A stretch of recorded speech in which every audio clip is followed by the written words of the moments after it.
मध्य प्रदेश में शीघ्र चुनाव होने की संभावनाओं के मद्देनजर राजनीतिक पार्टियों में टिकट पाने की होड़ में दावेदारों की लिस्ट लंबी होती जा रही है और प्रत्येक दावेदार अपना दमखम और जनता के बीच संपर्क दिखाने का प्रयास कर रहा है।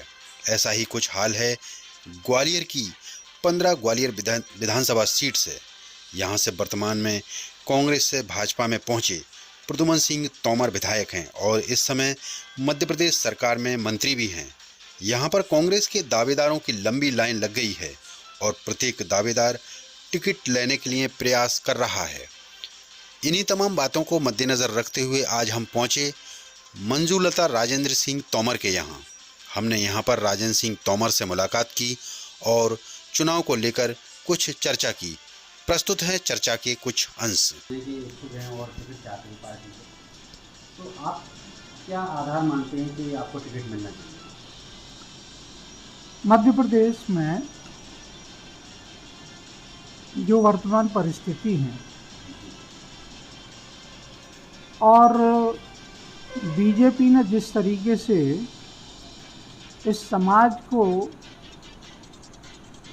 घृणा के गड्ढे में ढकेल दिया है, जिस तरीके से महंगाई की चरम सीमा में आम जनता को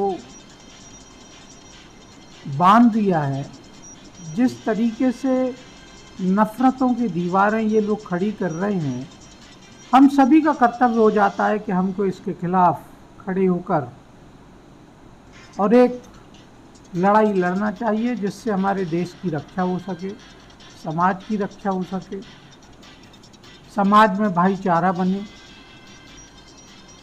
ये जो परिस्थितियों का निर्माण हुआ और कांग्रेस के कुछ लोगों ने जिन्होंने कांग्रेस का भरपूर आनंद लिया, जिसे कांग्रेस ने जिंदा किया, कांग्रेस ने मंत्री पद दिए, बहुत सारे पद दिए, सम्मान दिलाया, उन्हीं लोगों ने कांग्रेस को धोखा दिया और कांग्रेस को धोखा देकर कांग्रेस की एक चलती हुई सरकार को उन्होंने गिरा दिया।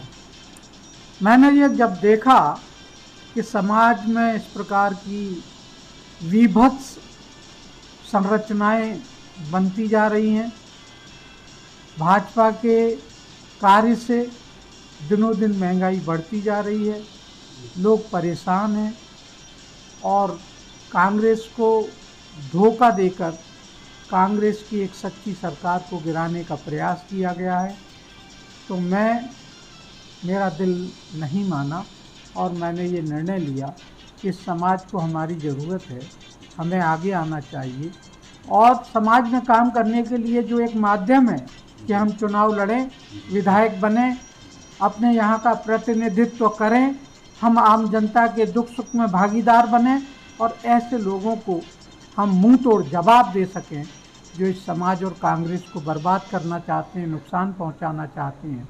इसलिए मैं यहाँ पर कांग्रेस के टिकट मांगने के लिए पैदा हुआ। 20 साल के अंदर, ये 20 साल का अंतराल हो गया, 20 साल के अंदर आपको सक्रिय रूप से राजनीति में, कांग्रेस की राजनीति में नहीं देखा? इसमें बहुत सारे व्यक्तिगत कारण भी थे और दूसरा यहाँ का जो नेतृत्व था, उस नेतृत्व ने इस ग्वालियर चंबल संभाग में जो 152 कॉलेजेस थे उस समय, जो आज तो हज़ारों की संख्या में है, उस 152 कॉलेज से प्रेसिडेंट बन के आते थे, फिर यूनिवर्सिटी का प्रेसिडेंट बनता था।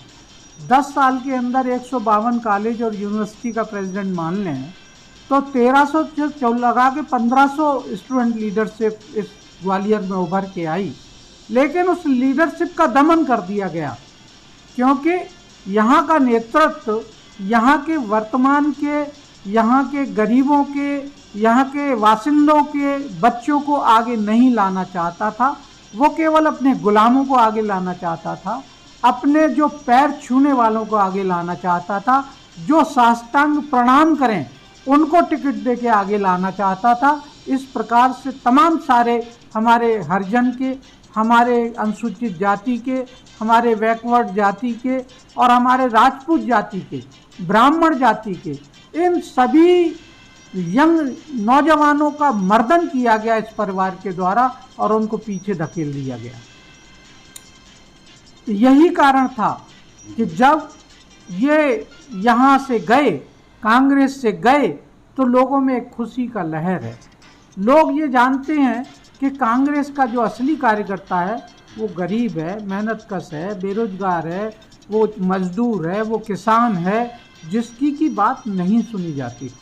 अब आप देखिए आने वाले समय में जो परिणाम होंगे वो आपको चौंकाने वाले होंगे। आने वाले समय में जो कार्य किया जाएगा कांग्रेस के द्वारा वो इस क्षेत्र के लिए आगे बढ़ाने के लिए एक मील का पत्थर साबित होगा। इसलिए मैं आज फिर से आपके सामने आ गया हूँ काम करने के लिए। 2018 में भी परिणाम चौंकाने वाले रहे थे, लेकिन कांग्रेस ही बिक गए।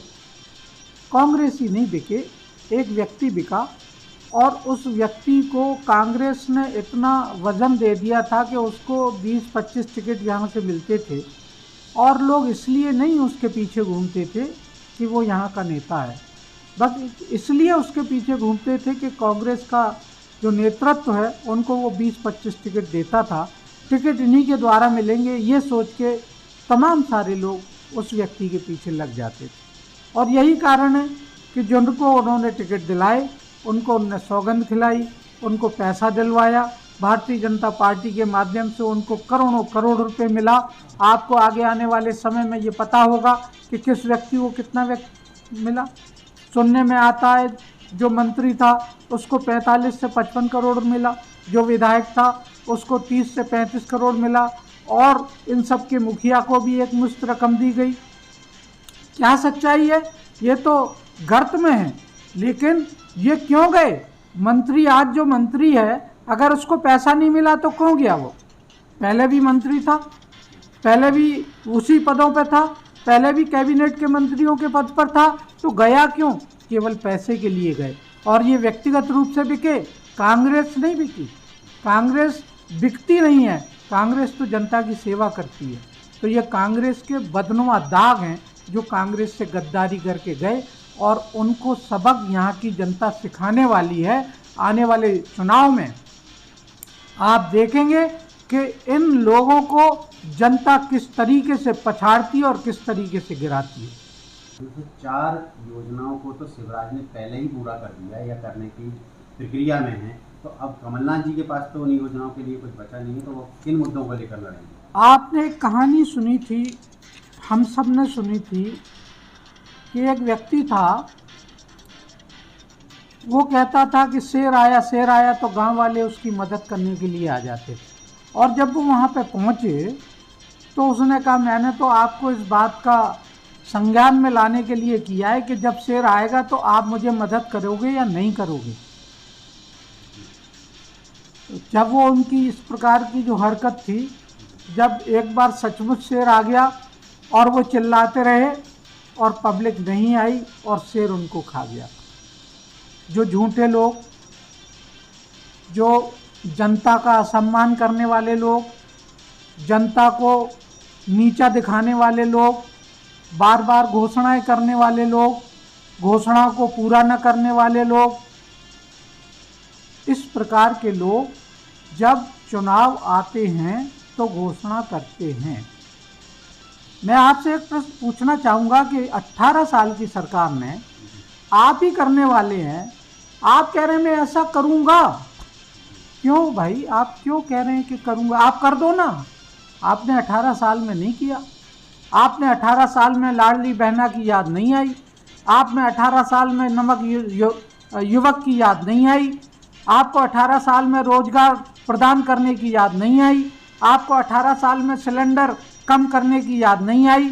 हमारा सिलेंडर जो 450 और 550 का था, आपने 1200 का कर दिया। तब तो आपको याद नहीं आई कि इसी सिलेंडर से खाना बनता है।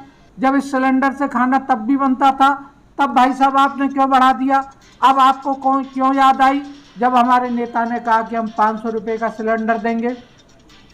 हमारे नेता ने कहा कि 1500 रुपये हम नारी सम्मान योजना में हर नारी को देंगे, चाहे वो नारी किसी भी उम्र की हो, चाहे वो नारी कितना भी पढ़ी हो, चाहे वो नारी किसी भी परिवार की हो। तब तुमको याद क्यों आता है कि हम अब इसको बढ़ा के हम इतना कर देंगे, इसको बढ़ा के हम इतना कर देंगे? ये झूठे मक्कार और समाज को अहित करने वाले लोग हैं। ये समाज को बरगलाने वाले लोग हैं।